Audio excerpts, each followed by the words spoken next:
In the Kitchen. It is time for another edition of In the Kitchen, and I don't know if you're psychic or what, but you picked another dessert that I love. Oh, thanks, Alan.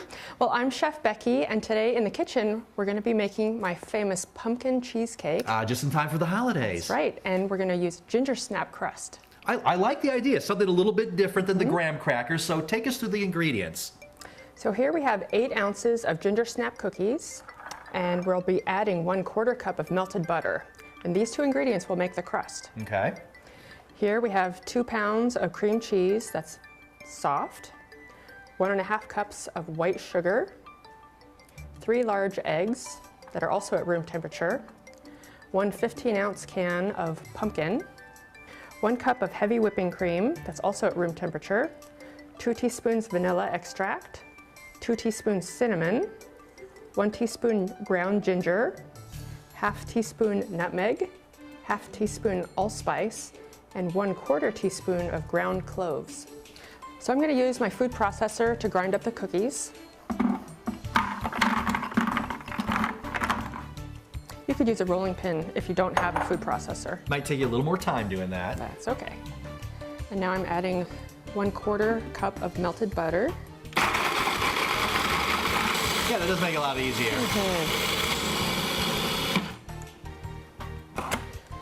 So now I'm going to take the lid off and just make sure that it got all of the cookies ground up finally. And I'm also going to scrape along the bottom because you can see that's where the butter has settled.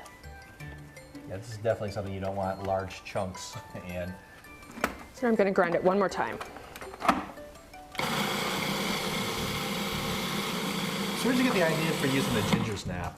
One of my staff said, that's how I make mine. It's like, that's brilliant. Okay, so we got our crust ready to go. Let's talk a little bit about the pan we're gonna use. So this is called a springform pan. It has a buckle to tighten the ring around the base. But if you don't have this special piece of equipment, you could use a 13x9 pan and it would be more like bars. Okay. So I'm going to put a piece of parchment paper over the bottom, and then I'll place the ring over that and cinch it down. So you can see the bottom is covered with parchment paper. That's what it looks like on the bottom. Gotta make sure our crust isn't going anywhere. So I have my oven preheated to 350 degrees. We're going to par bake this crust while we make the filling. I'm going to use the bottom of a glass to pack the crust down in firmly. So this will bake for 10 minutes at 350 degrees. So we have our crust in the oven now, so let's get our filling prepared. Okay, we are going to start with our 2 pounds of softened cream cheese.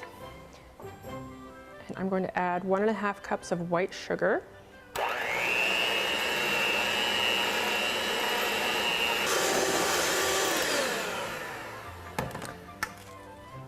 So that step is very important to smooth out your cream cheese completely. Okay. Because if you don't, you'll have white lumps of cream cheese in your cheesecake. So definitely take the extra time, it's worth it.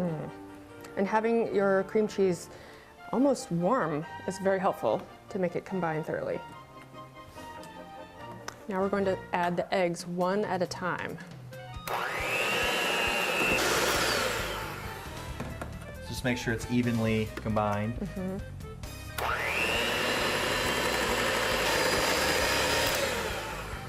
Last egg.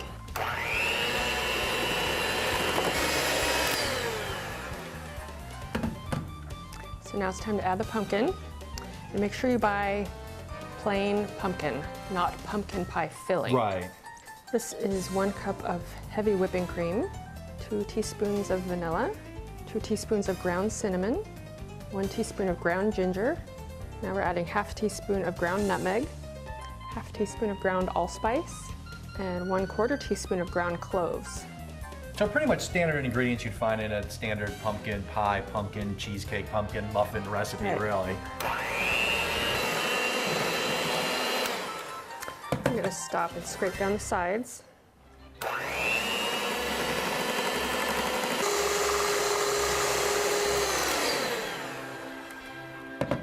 So 10 minutes have passed, and now it's time to check the crust. That looks perfect. We're going to leave the oven on because the cheesecake will bake at the same temperature. So even though you emphasized it before, we want to emphasize it again. Mixing, that's the important process that we're doing here. Yes, you do not want to see lumps in your cheesecake. Exactly. And you say it's a little pale as far as its color, but that's going to change. Yes, it's pale now, but it will darken up in the oven. It's going to bake for an hour and a half. Ooh, okay. Well, we want to spray it down first, right? Yes, I'm going to spray the sides of the springform pan with nonstick spray.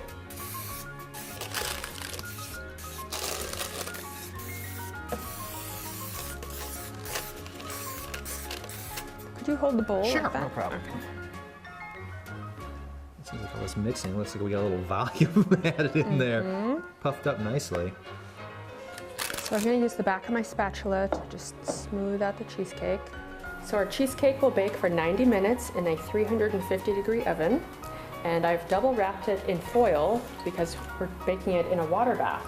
And the foil prevents the water from seeping into the cheesecake and ruining it. Okay, so our cheesecake is out of the oven after 90 minutes, and we let it sit in the fridge overnight too. That's right. It's amazing how television works like that. So what are we going to do next? So I'll show you how to unwrap the cheesecake.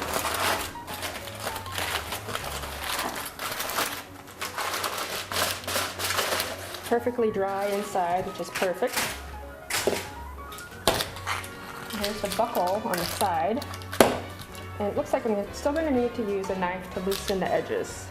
I'm going to slide the parchment off at the base.